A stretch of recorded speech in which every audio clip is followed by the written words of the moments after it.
Welcome to another weekly live stream with yours truly, Dr. Sarah Webb. Come on in the room, say hello, let me know where you're tuning in from. This week we are continuing the three-part exploration of the history of colorism. And I broke it up into three parts to talk about the colonial period.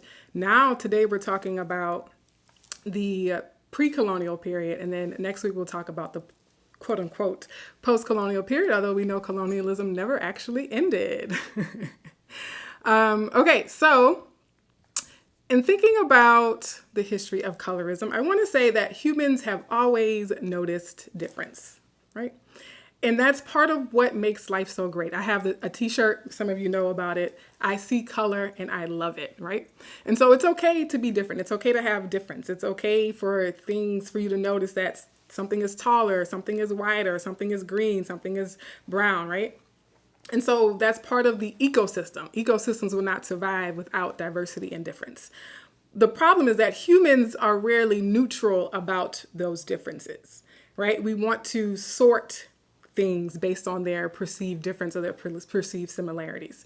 And even the sorting of differences, part of pattern recognition, doesn't have to be inherently bad, right? And so I think of, sorting foods into fruits versus vegetables or, dairy versus non-dairy, right? So sorting categories, it doesn't have to be inherently bad in and of itself when we think about the evolution of humanity. So what's the problem then, right? If we see differences and seeing differences is great, and it's okay to sort things based on pattern recognition. The problem is not in the differences. The problem is not even in recognizing patterns of difference. The problem is when we start to place things into hierarchies because of those differences. And so thinking about what colorism is, what racism is, what sexism is, it's not just that, we see these differences and we're able to see patterns across groups and categories. But because of these differences, we're going to place greater value on this person versus that person. So that's the problem. And I know I jumped right in to some of the content. So if you're just joining, I am Dr. Sarah Webb, the founder of Colorism Healing, and it is my mission to raise awareness about colorism around the globe. I want everyone on the planet to know what colorism is, and also to shift attitudes around skin tone, around color, hair, features, and then also to take action to dismantle colorism. And one of the primary ways I'm doing that now is through speaking and trainings, as well as all the content that you all are consuming on Instagram, YouTube, and LinkedIn. And I will be taking time for questions, so feel free to drop your comments or questions in the chat. I will make time at the end to look at that. And if you are new to this series, this is part of a long series based on my new ebook, Corporate Colorism, Why Business Leaders Must Upgrade Their Anti-Racist Strategies. We're several weeks into this series, and I highly recommend starting from the beginning because I talk about why anti-racism work does not work. It can't work without a lens of colorism being part of the equation. And so this week, if you're just tuning in, we're talking about the histories of colorism. A lot of people focus on the colonial history, and so I started there last week, and now I'm thinking about what existed before colonialism, right? And so what we see in a lot of places around the globe is that there were hierarchies and that there was skin tone stratification before European colonization came to these places, right? Ancient cultures were distinguishing and creating hierarchies amongst themselves even before they encountered European colonizers, right? And so that is also part of the global legacy of colorism. Yes, colonialism had a huge impact on it.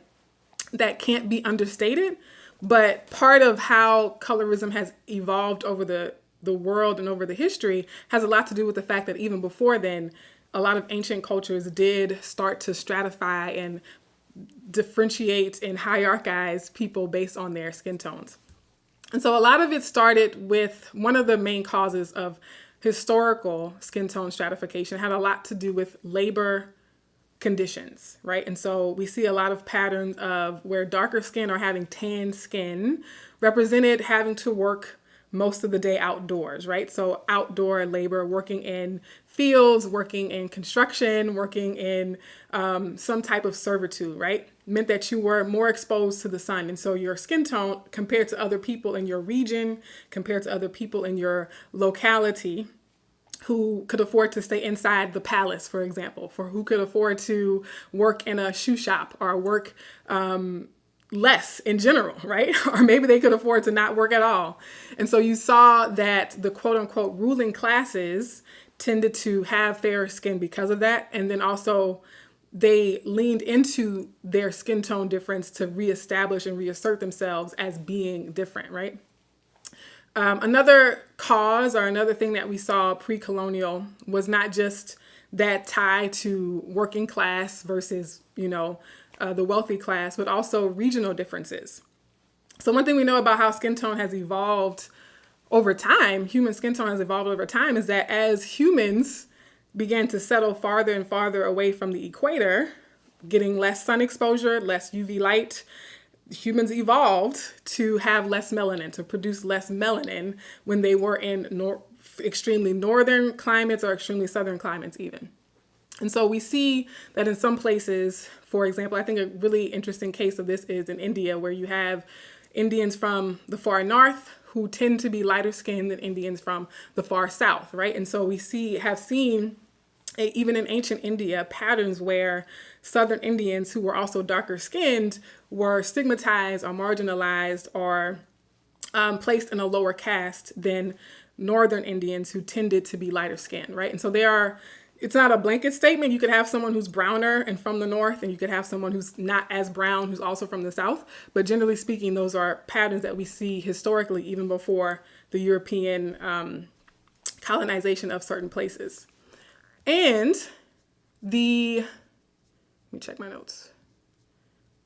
So this is what I was saying about how skin tones have evolved over time. We have to remember, as we're thinking about something like colorism and skin tone bias against people with darker skin, is that dark skin was original, right? Because all shades of skin come from dark skin, which is part of the egregiousness of something like colorism, where dark skin is being stigmatized, because all of the lighter shades of skin tone came from dark-skinned people, right? Dark skin, and thinking about the evolution of humanity, was the original skin tone. And so the unnatural hierarchy that we've created to say that now all of a sudden the lightest skin tones are somehow superior, I think is very ahistorical and dishonors the fact that the lighter skin tones would not exist had they not come from darker skin tones to begin with.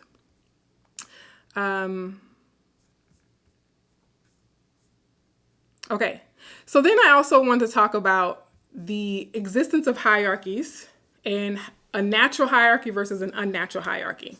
And I mentioned that seeing difference, even sorting things because they're different, doesn't have to inherently be bad. And I think a very basic example of this, when a hierarchy or a system of prioritization might actually benefit us, is in our hierarchy of needs, right? So humans are hardwired to see difference. We literally couldn't survive life if we didn't notice difference and have pattern recognition, right? And also prioritizing things is also a part of survival. It's also a natural thing for humans to place greater priority on one thing over another. And so I use the example of, we need oxygen more than we need toothpaste, right? We can survive without brushing our teeth. We might not want to not brush our teeth, but we can literally continue to live if we don't brush our teeth. We can live without teeth, but we can't live without oxygen. So if you're gonna give me one or the other, oxygen or toothpaste, I will take oxygen every time, right? Oxygen is more important, more valuable to me than toothpaste. Going a step further, brushing my teeth is more important to me than putting on makeup, or in my case, picking out my afro, right? I need to brush my teeth more than I need to wear lipstick or, do my hair, right? And so it's okay to have hierarchies in thinking about the natural world. But the problem is that throughout history, all of history, ancient history, current history, is that we were creating unnatural, oppressive social hierarchies, right? Social hierarchies like colorism, social hierarchies like sexism and racism and all the other classism even. They're not natural hierarchies. There's no biological need to place people into these hierarchies.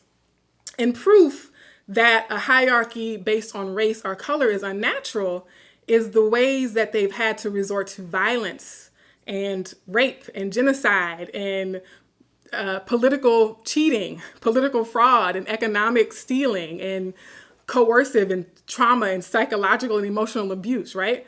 When you think about how much effort and investment it takes to maintain or try to enforce hierarchies based on color or race, we understand that it's not actually natural, right? Because if we were naturally sorting ourselves just because of the inherent or innate worth that we have, then you wouldn't have to result to redlining. You wouldn't have to resort to shackles and guns and, pillaging.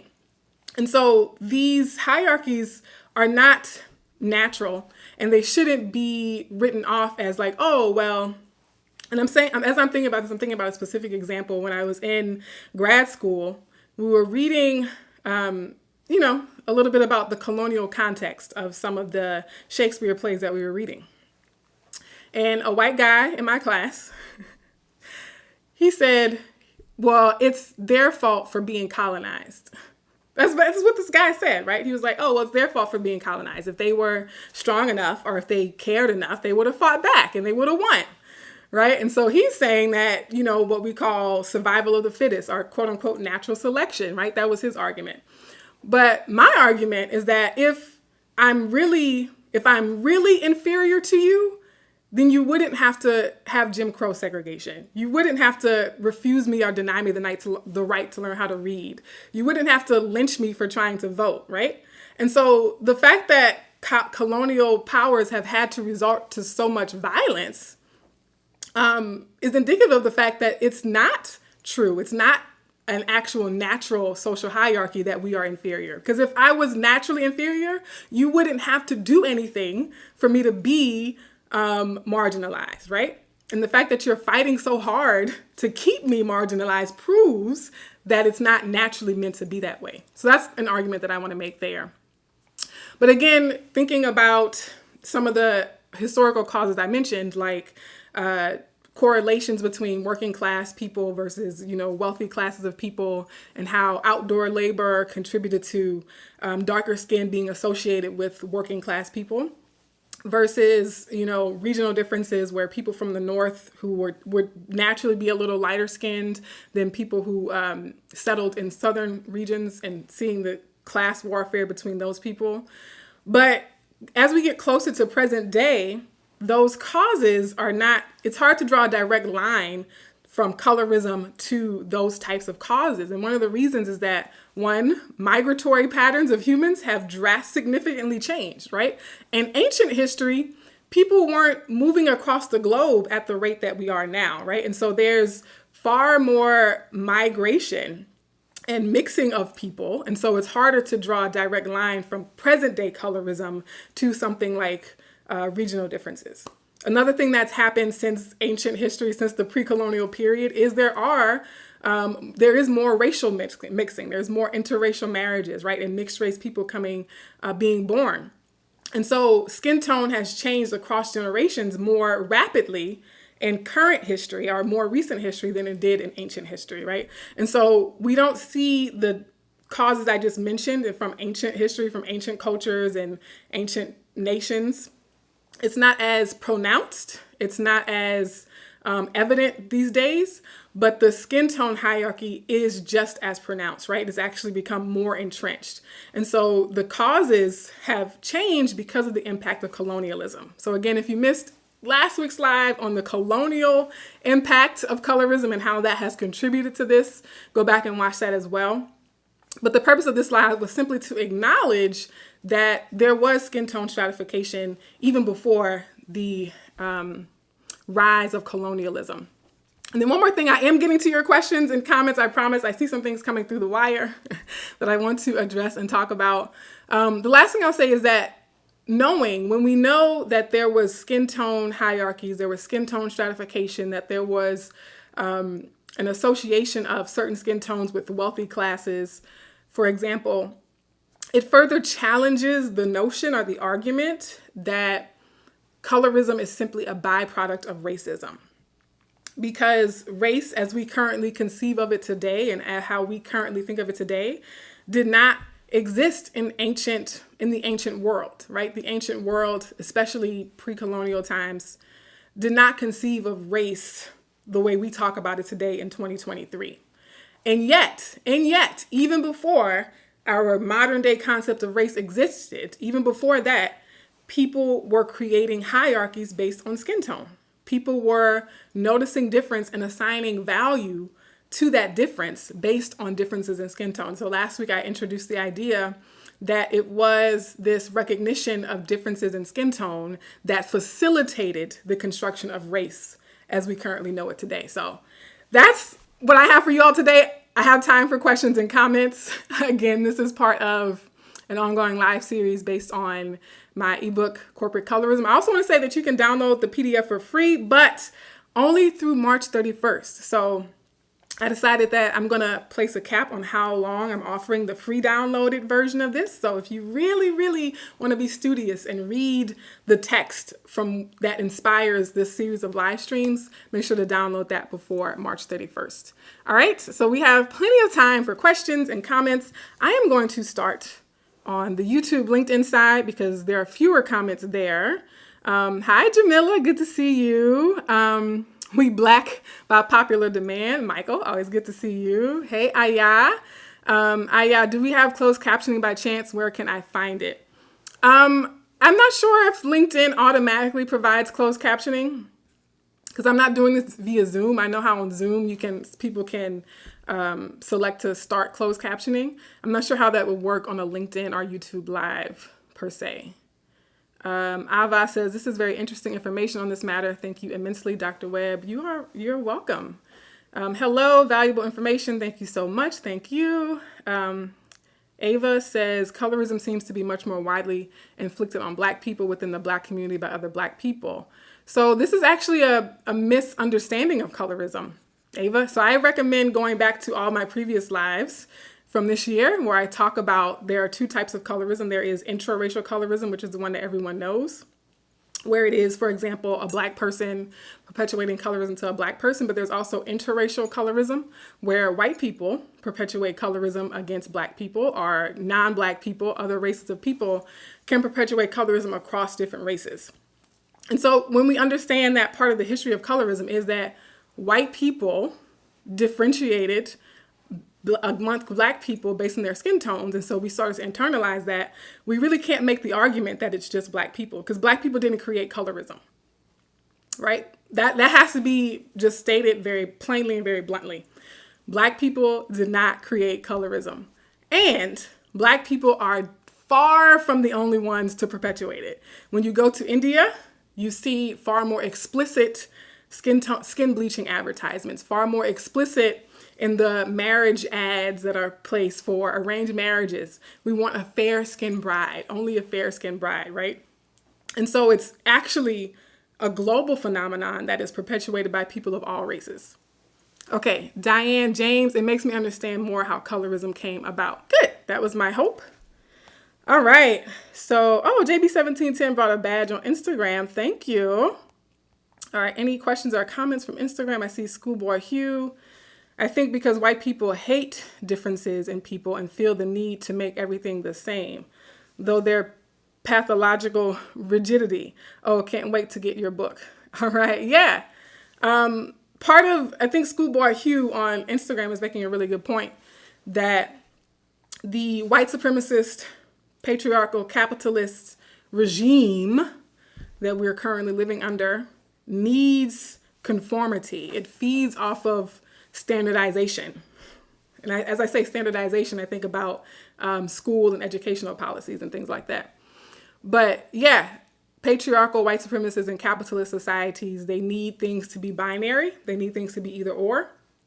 And they need things to be in a hierarchy, right? And I talked about last week how the purpose of this is not just, it's fun to talk about difference. It's fun to sort things into categories, right? This sorting and this hierarchization of difference is so that certain people can hoard resources, so that certain people, the oppressors, can hoard economic, financial, and political, and even psychological capital, right? Because it is their self-concept and their entire ego identity at stake as well. All right. And so I don't see any more questions coming through. So I'm going to wrap it up with your homework and your affirmation. One quick summary of what we talked about so far. I see one comment, Alombe Braith says skin bleaching is embarrassing in USA more than any place else. Yeah, so in the United States, skin bleaching is more stigmatized, and in other places it's more widely accepted and more mainstream. All right, so again, to recap, that ancient cultures, even before colonialism, even before our present day concept of race, had skin tone stratification, right, amongst their own cultures. And those hierarchies based on skin tone difference were not natural. And although the ancient causes of that skin tone hierarchy are less pronounced today, the hierarchies themselves have become even more pronounced since the impact of colonialism. So your homework is to start a conversation about colorism with someone who has a different cultural background or a different ethnic background than you do. So this speaks to the comment that I read about colorism only being amongst Black people. And so this homework is especially for you, the person who made that comment, so that you can see and become aware, because part of my mission is for people to be aware of colorism, have a critical understanding of colorism, and not just a he said, she said understanding of colorism, not just a I heard it through the grapevine understanding of colorism, but like an actual learned, studied understanding of colorism. Talk to somebody from a different ethnicity than you, somebody who grew up in a different part of the world than you, or in a different ethnic context than you did, about their experiences with colorism. And to be honest, this is something you can Google. It's the information is widely available on colorism in India, for example, colorism in Asia writ large, colorism in Central America, South America, Latin America. It exists across all ethnicities, all racial groups. And then your affirmation is, I have been shaped by the past, but I am not defined by the past. And so, you know, what Colorism Healing stands for is the educational piece, but also the empowerment piece. So I want you to know these things. I want you to have the knowledge and the information, but I also want you to feel empowered to change something about your reality, whether it's just changing your own attitude, changing your own bias, or impacting your family circle, or impacting your friend circle, or impacting your workplace, talking to your colleagues, talking to your supervisors about this issue of colorism, right? And so, yes, you understand colorism as you engage and do your own research and consume different content, but not only take the understanding and the knowledge, but then actually go and create change for yourself and for others around you. So your affirmation, I have been shaped by the past, but I am not defined by the past. And you can join me again next week, same place, same time, for a live lecture on the post-colonial legacies of colorism. I'm really excited about that one because that's when we get to talk about things like the paper bag test and skin bleaching ads. Oh, I can't wait to show y'all some of the skin bleaching ads that have happened in the recent decades.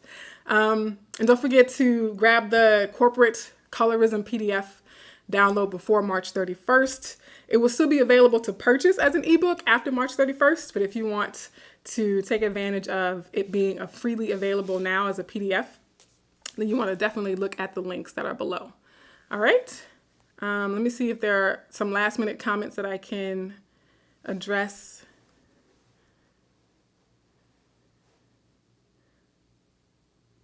Mark M. Mikey says, how do you feel about the pushback to people who make the distinction of mixed race as a different category by saying we're all mixed? That goes back to something I say very often, is that race is a social construct. And what you're saying, like the issue that you're bringing up, is proof of that. People will always reshape and shapeshift racial identity and shapeshift racial categories to fit their purposes, to suit their agenda, right? And so I would say, what's the person who's saying that? What's their agenda? What do they have to gain from framing race in that way? What is the benefit to them for defining racial identity the way that they do, because race as an idea only came about to suit the purposes and the agenda, the capitalist agenda, the white supremacist patriarchal agenda of a select few people. And so as we are engaging in that dynamic, we also have to be asking ourselves that question as well. Like, to what ends am I trying to define race in this way, right? All right. Let's see.